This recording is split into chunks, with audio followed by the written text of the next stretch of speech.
We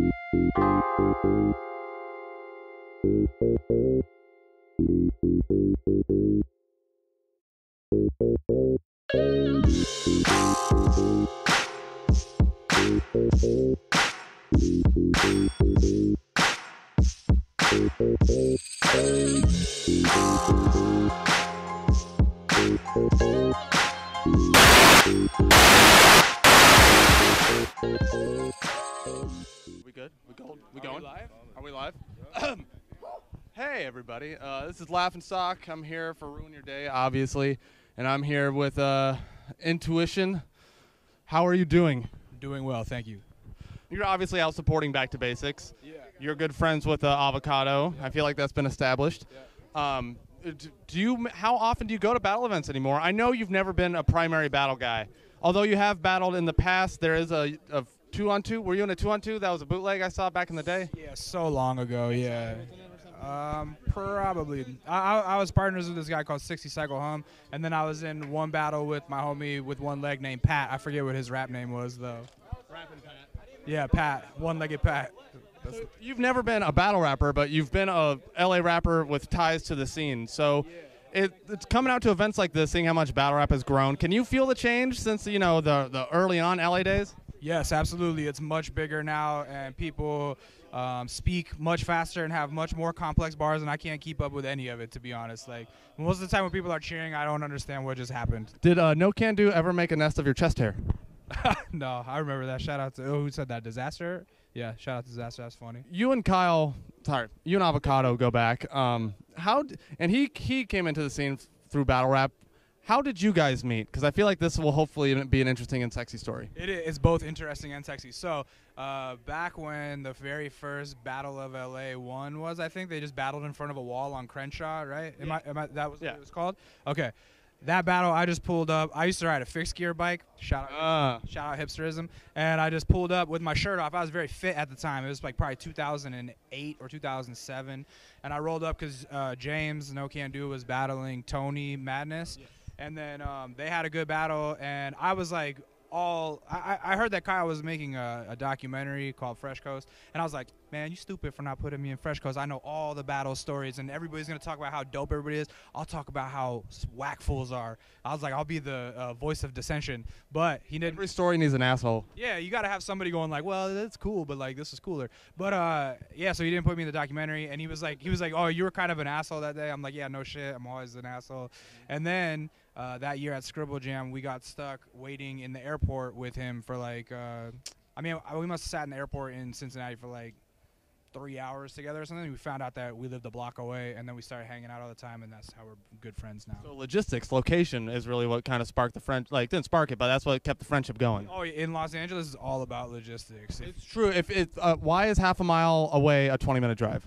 It's crazy. I don't know. Like, if you live in the valley and I live on the west side, like, that's a long-distance relationship. Like, you're not getting swiped right. I'm sorry.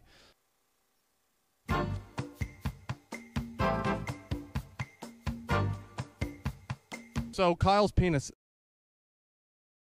if you had to gauge it from 6 to 9 inches, it's corkscrewed like a pig. he has to hit it from an angle. How does it feel knowing that guys that look like me are fans of yours? I don't know. That's cool. It's tight. I like your mustache. Thank you. I appreciate that. Has anyone confused you with Cap Callis today? No, but he always tries to make that joke that we're twins. I'm much better looking than Cap, but shout out to Cap Callis. You kind of look like a real-life Simpsons character. Has anyone ever told you that? I get that a lot. A combination of Mo, Ned, Flanders, and very Ned, very Neddy. Yeah. Thank you. Thank you. You have a podcast, Kinda Neat, which I believe not too long ago celebrated its 100th. How's that going for you? Do you have anything up in the pipeline? Is there anybody that you're excited about coming up? I never really talk about who the guests are coming up, and that's generally because I don't plan them until about 3 days in advance. So I don't have anything cool in the pipelines. But, yeah, we hit 100 episodes, and it's been going good, and I have fun with it. And I'm glad that some people listen and watch the YouTube videos because it's a fun little personal project. And every other Valentine's Day, you release an anti-Valentine's Day mixtape, which I think is great. Yeah. But you've missed a couple years, which has been disappointing. And What's your problem? Why do you got to skip every other year? That's crazy that you even know about that. I only like tweet them out and they're on some like random link. But I do it sometimes when I feel like it because most times I'm lazy. So if I don't have anything coming up that day on Valentine's Day, I'm like, oh, I'll do this. I just do them the night before. I don't like put a lot of forethought into it. And this year I didn't do them just because I saw like 100 people posting fuck Valentine's mixes and I'm like, oh, okay, the idea's like played out now. I'll do another one eventually, I'm sure, but yeah. You released an album after releasing about a half dozen music videos directed by Avocado. Yeah. It's called Intuition Equilibrium. You don't make music for a long time, and then you put out something great, and then you stop making music again. Where are we at right now? I don't know. You also tweeted recently, I forget how fun it could be sitting down with Mark and making music. Don't you just want to do that for a few months? Yeah, we will. We will eventually. We're fucking around with stuff. I don't ever make promises or dates or anything because early on in our career, I would say like, oh, mixtape coming at this point, and then it would be like a year and a half later when we actually put it out, and then people would be like, oh, you're an idiot for telling that date. So I just don't really announce plans. It's just easier that way, you know. Maybe I'll make music, maybe I won't. Who knows? It's so up in the air, it bothers me. You did your first, was it your first San Francisco show last year? How was that? It went great. It sold out. It was cool. Were you there? No. Oh, I've never seen you live. Why didn't you go? I wanted to, but for whatever reason I didn't, and I apologize. Yeah, that's cool. But no, I don't want to cause beef. With who? You or your friends. What do you mean? No, I'm prefacing a question. Obviously you're not in music. Is it safe to say you're not in music mode right now? No, it's never safe to say that. Like I'm obsessed with music. Like, yeah, I'm always obsessed with music. Whether or not I'm currently making music, I'm always obsessed with it. I'm always in music mode. Yeah. Is there any place that a weird, creepy fan in his late 20s can get the YouTube videos you took down of you rapping over the Jay-Z "Girls, Girls, Girls" beat after you got fired? Oh. No. Oh, those are two different videos. But yeah, I have. Yes, you're right. I can send you that. No, my right hand man, that never got put out in an official release. Okay, that's called Sloppy, and I took that down because I just hate that video. Oh. And the song's okay, it's whatever, but I just took it down because I just don't like the video quality.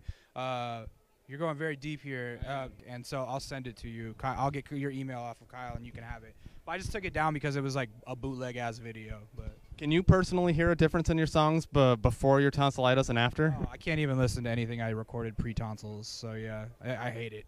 Really? Yeah. I mean, it made a huge difference. It's like I always say that if you're a rapper and you have your tonsil, you're like the anti-Nardwuar. I'm having to like go down here. If you're a rapper and you have your tonsils out, or if you have your tonsils in, you should get them taken out. It's like a stripper getting a boob job. It makes your voice sound that much better. Nice. Not that boob jobs make your voice sound better. Just you'll make more money as a rapper if you have your tonsils out. I've weirded out my favorite rapper. This is Intuition. Laughing Stock. Ruin your day. You didn't weird me out at all. Okay. Well, damn. Then I didn't do my job. This is Avocado's. You do have very warm hands though. As you're touching my back, your hand is emitting a lot of heat. I got these heat hands. What can I say? All right. It must be great for jerking off. I can't even feel it. We're out.